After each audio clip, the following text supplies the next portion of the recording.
Hello, guys. Welcome back to the Evergreen Rx. I'm your host, Hayden, licensed mental health therapist, Cancer Moon, and the first to get deep at any party.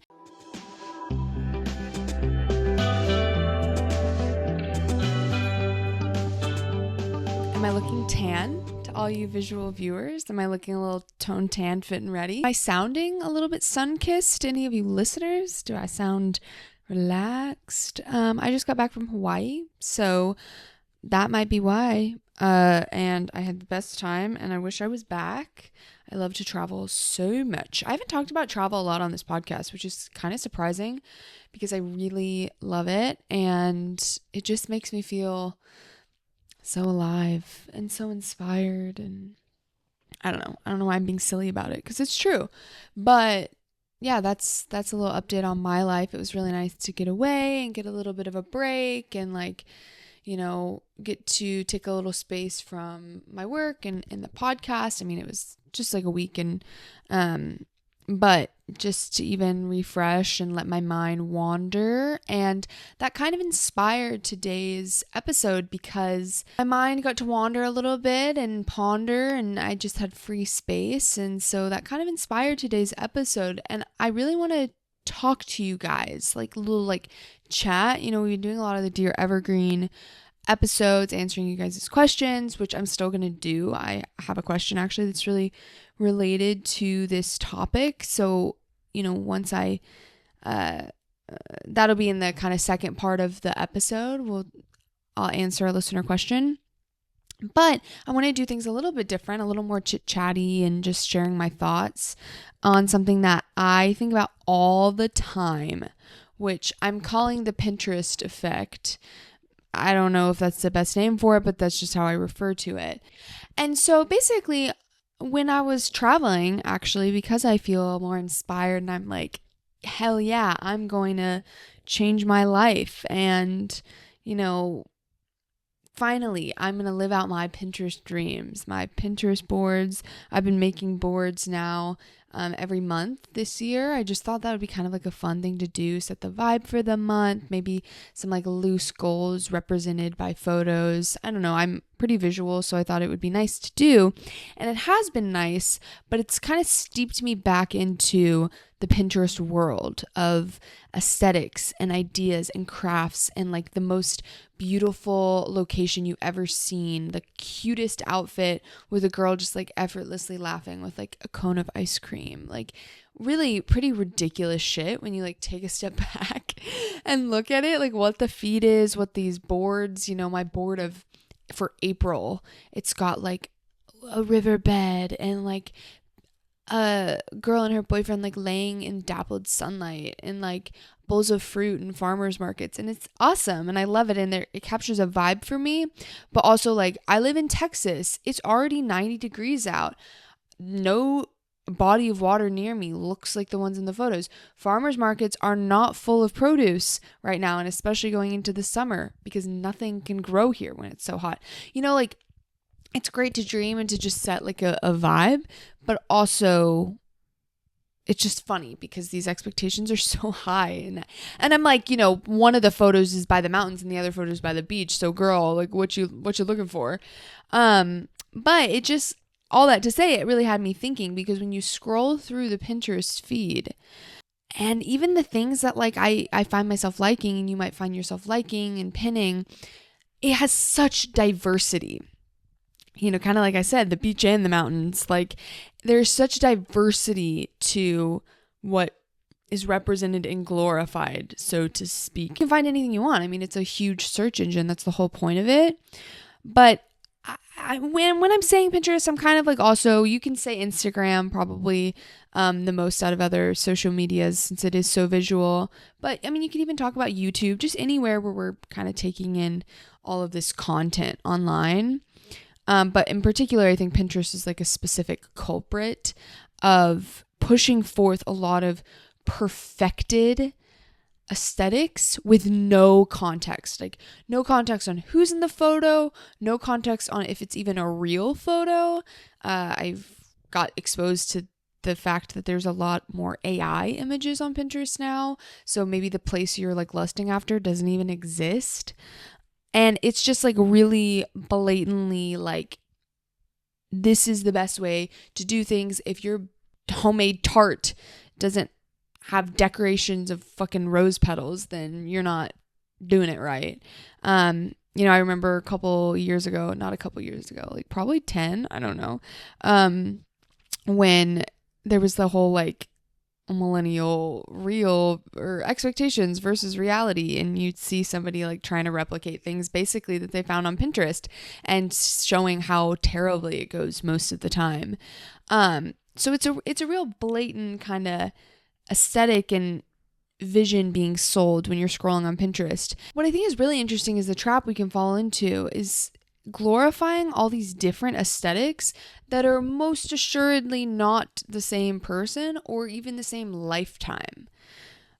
Like a simple example I can think of is the whole Mamma Mia free spirit type of aesthetic. I want to be traveling in Greece and like going to nightclubs. And then there's the opposite side of the coin, like the cozy at home reader, like makes her own sourdough loaf girl. Not the same person, most likely. I don't know. Think about your friends. Is there a friend that does both? Is there a friend that honestly does either one of these things? Because that's not what real life is. But like, I mean, maybe they dabble. Maybe they dabble in making some sourdough, but that's not what their day-to-day looks like. But anyway, like, do you really know someone that's both of these things?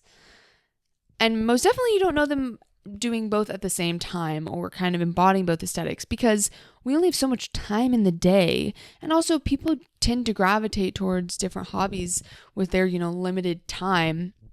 And so it's just interesting to me because on the surface, it's pretty innocuous. I think that's the right word. I don't know.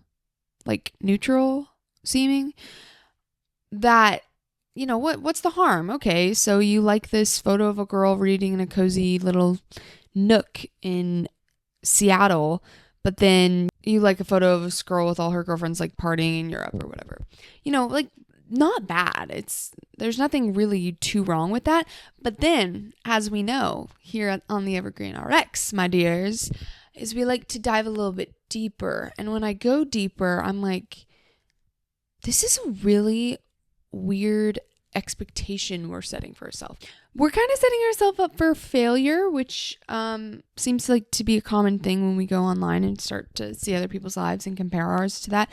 But, it's just a weird, unexamined thing most of the time, where a lot of us gals and guys and pals are like following a bunch of different people online, and we appreciate different things about each of them. And I think particularly those of us that gravitate towards more lifestyle content, we really like the content and the person because of how they live and how they look and how they dress and what they do. But each of those people has their own unique spin. And if we're kind of in this like little comparison thing that's so hard to not be in when we're absorbing all this content all the time, if you're in this comparison, you're comparing yourself to a lot of different standards and a lot of different lifestyles. And, we just can't be everyone or do everything. And we certainly can't do it all at once. I think in an episode way long ago, probably like season 1 or 2, I mentioned how once I started working, once I wasn't in school anymore, Saturdays kind of became like a hellscape for me because I couldn't decide what to do. I could just do whatever I wanted, and I felt paralyzed by that because I'd sit down to read a book, and then I'd be like, but no, I shouldn't be reading a book. I should be going and riding my bike. It's so beautiful out. But no, I shouldn't be riding my bike. I should be hanging out with friends at a coffee shop. I should be doing this. I should be doing that. And then I couldn't decide. And then I'm just like, I don't know, I guess I'll lay here and watch YouTube. But we can get so paralyzed because, when we're on Pinterest, we're scrolling and we're in the inspiration, the dreaming space, the intention space. When I'm making my little April Pinterest board, I'm like, this is amazing. It's a new month. I'm going to go on a picnic. I'm going to go to the farmer's market every Saturday. I love it. I'm so excited. And so I'm like dreaming. It's all a dream. It's lovely. It's fun. It's whatever. And then we can struggle to move into the action phase or like the creativity phase. Because we're just intaking and we're absorbing and we're sitting on the couch and we're not being challenged. We don't really have to use a lot of energy to do it. And we just get to imagine everything in its perfect state and nothing's been ruined because we haven't actually done it yet. And so it's easy to stay there. And when we try to take action or do our own creation and not just absorb, what everybody else has done, it gets a little messy. And I'm going to touch on this more in my listener question, so hold tight for that. But I do think that this can keep us swirling in this stuck space.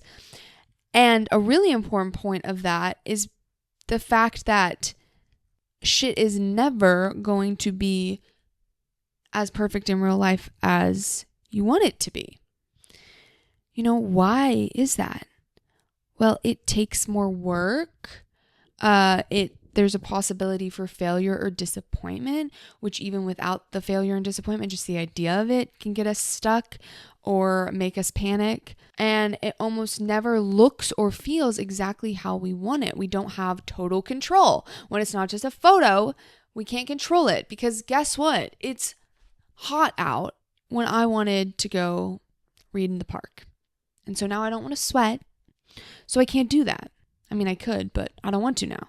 And another point on it not looking like how you want, this is like the same old hat. You guys have heard it 1,000 times, but whatever. I have a little anecdote, so I'm going to share it with you anyway. That it doesn't ever look or feel exactly how you want because it's not real most of the time what you're comparing yourself to.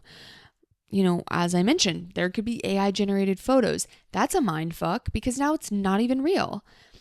But also, the high curation and staging and planning of the content that then ends up on Pinterest and we, see it for 5 seconds in a scroll and we just internalize it in a million other photos like it, and it starts to make us believe that it could be real.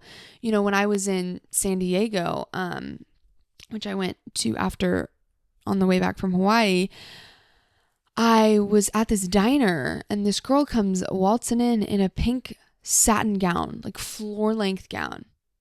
It's a Sunday morning at a diner and she's in a floor length gown with like a little friend that was like dressed in jeans.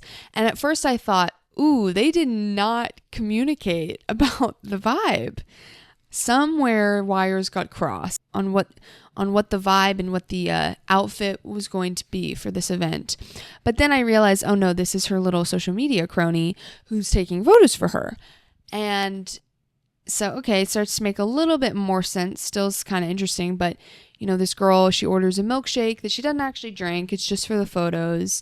And they've got this nice camera and flash photography, and I'm sure the photos turned out great and cool and inspiring, and you see it and you're like, dang, I want to look like that and like be so beautiful sipping my milkshake at this diner, and like how fun. This girl's life must be amazing. And not to say anything about this girl's life. I hope it's amazing. I bet it's amazing.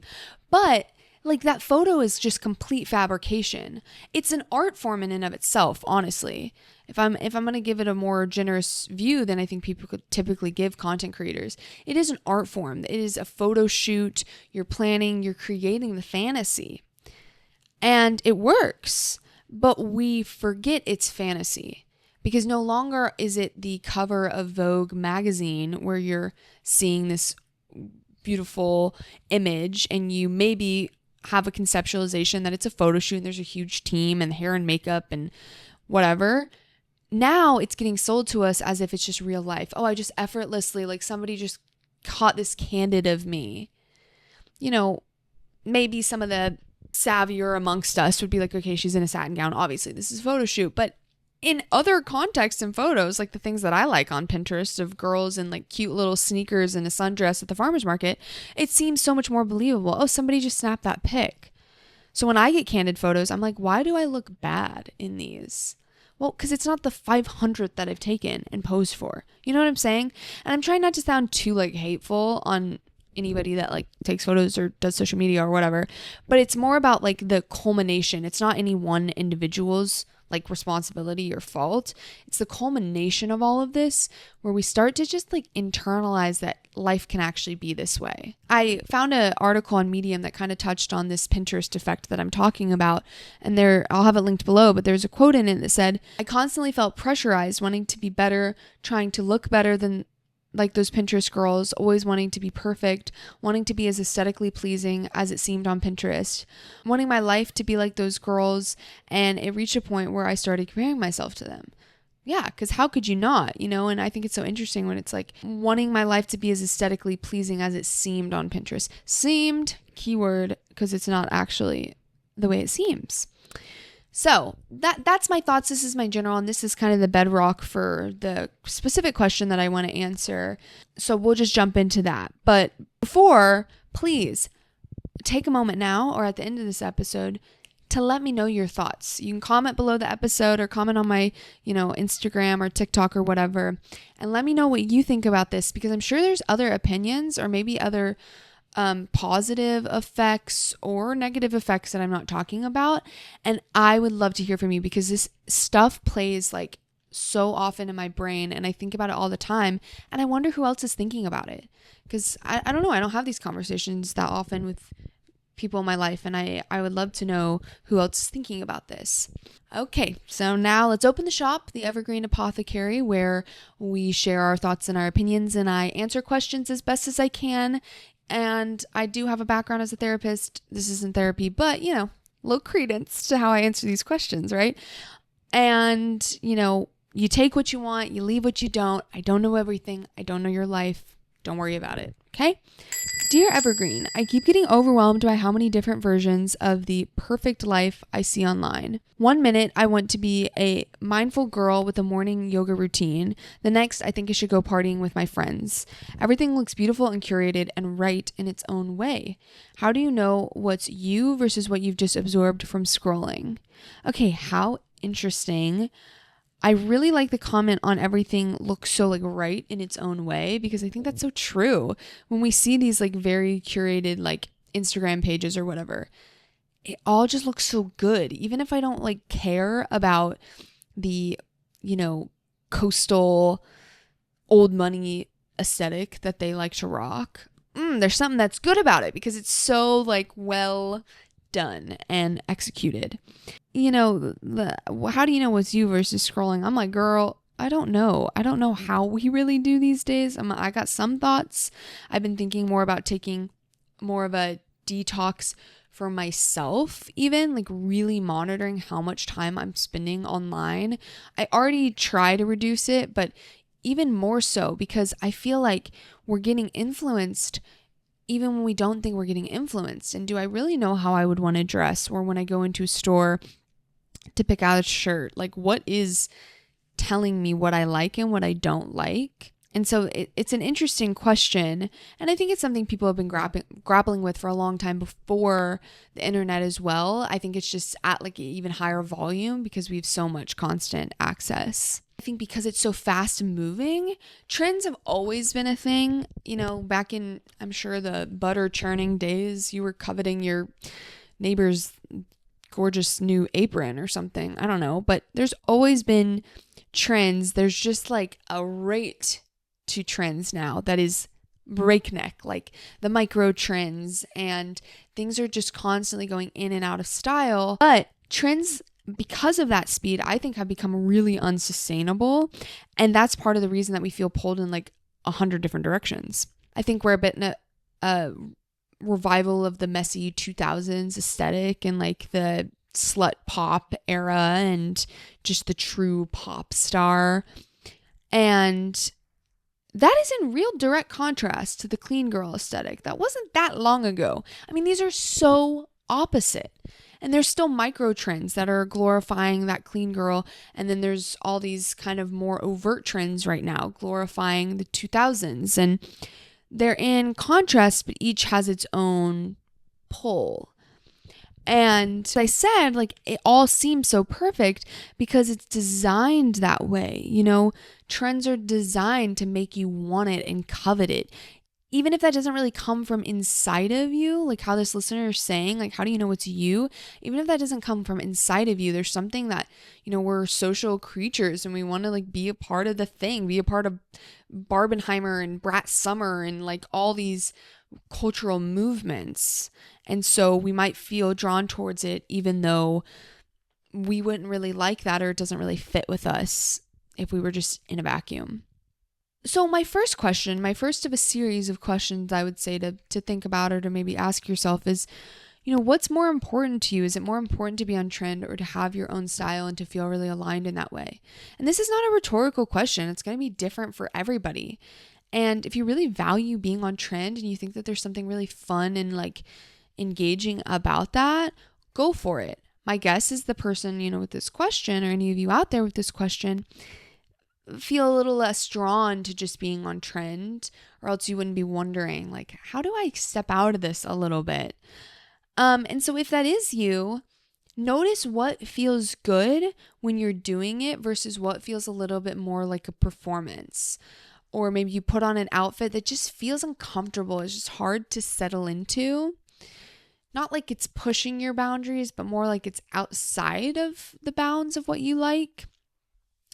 And, if you're trying out a new sport or you go to Pilates, because that's a big thing right now, checking in, like, do I really enjoy this? Like, if I was in an empty room or like didn't talk to anybody about what I spend my time doing, would I still do Pilates? Do I like it enough? If you couldn't document anything from your Saturday, what would you spend your time doing?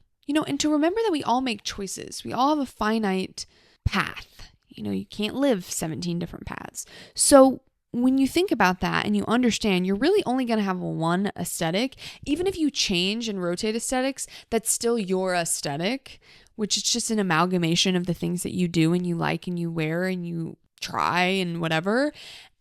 And so remembering like that's true for all of us. And so is there something that feels more authentic to you that would be really nice to embrace? Even if that means saying no to these other, maybe more on trend things that cycle in and out. Really wondering and thinking about, like, don't you value the people that you follow or the, people that you see in these gorgeous Pinterest photos? Don't you value that because it seems and it appears like this person has their own unique vibe and that they're not just a copycat or it's not changing every other day? Isn't that what you value? So remembering that, well, maybe we get in this comparison trap and start kind of being in the rat race of trying to emulate the things that we feel online or seeking satisfaction through attaining this quote unquote perfect aesthetic. And I would also recommend, I have like 2 other podcasts that I would recommend to you if you want to just do some more listening. One is my episode 8 on values. This was a big thing for me and it's something I've been working on a lot recently. I can go out and get the cute clothes and I like to do that and it's exciting, but I also really hate the idea of how wasteful it can be. So I've been trying to focus more on finding more sustainable options, which takes a little bit more effort and it's not really so on trend. And yeah, it's just not as easy for me, but it is aligned with my values.